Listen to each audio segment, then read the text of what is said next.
Leave me alone!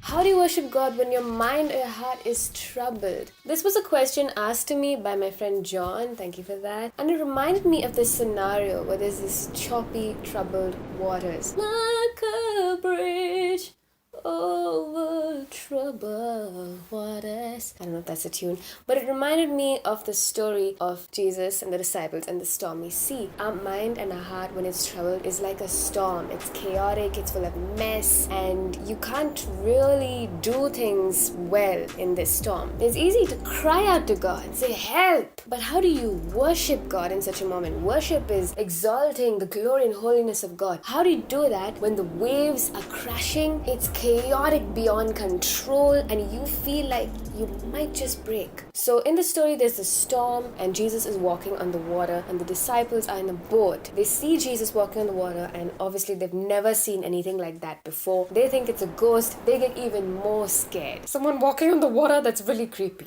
But Peter asked, God, if it's really you, then ask me to walk on the water too.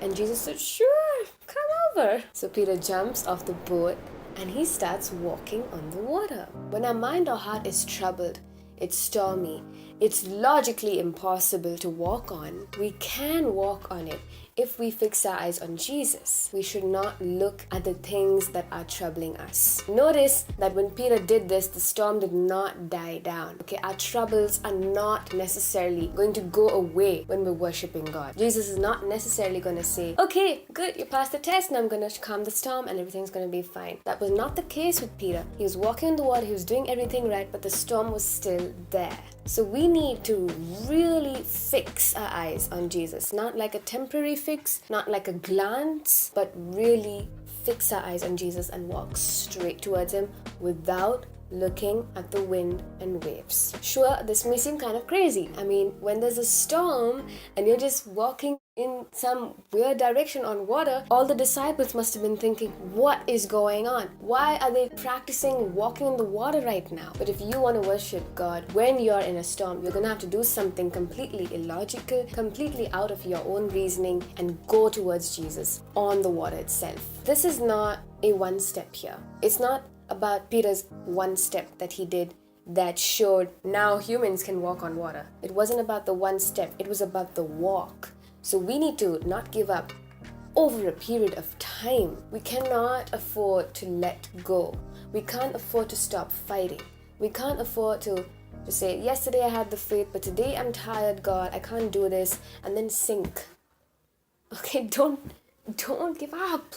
Unfortunately for Peter, he could only do this for a few seconds because soon he was looking around. What's looking around in our terms? Looking around is observing the depth of the problem. You might not be wrong. Yes, there's a storm and you're looking at the storm, but what happens when you're looking at the storm is it can seem bigger than you. Technically, the sea was bigger than Peter, and he was thinking that he is less and that he is going to be consumed by this. He was not thinking that he is the child of God. God is right in front of him and he can save him from everything. He was not realizing he's actually walking on water, which means that he has power, his authority in Christ over this sea. Over the sea, which in the law of physics does not hold a human body like that. He was defying the law of physics here, but he was not able to see that once he started sizing up the situation for what he thought it was. Once we start looking at our problems like that, it can seem way bigger than us and we can forget what a big God we have. We can forget how much we are able to do in Him and how much God's strength can be used in our weakness. We forget about all of that and our fear becomes a reality and we start to drown. I want to say something really important here, which I think a lot of us have an issue with. Guys, let's not get comfortable in the sea. Let's not get comfortable drowning. Let's not get so comfortable with not fighting. You die in that sea because you stop believing that you could do anything about it, that God could do anything about it, that God is bigger than the sea. You stopped. And let me make this clear. It's not that we can walk on water. It is our faith in a God who can defy the law of physics that enables us to walk on water. We do not have any supernatural powers, but God does. When we have faith in Him, he kind of shares it, you know? Here's a picture of Jesus and Peter walking on the water together.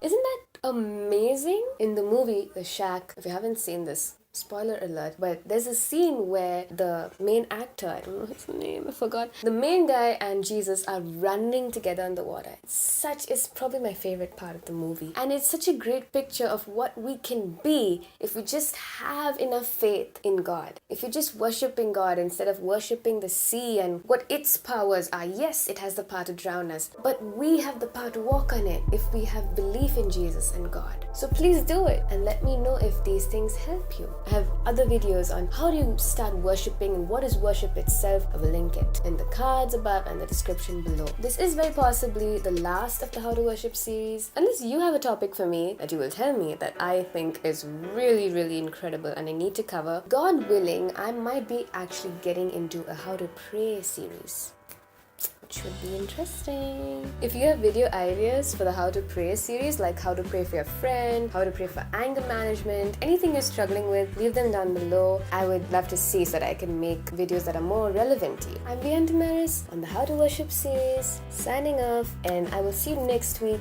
with either a song or a tutorial, I'm not sure. Until then, and always, strive to be like Jesus.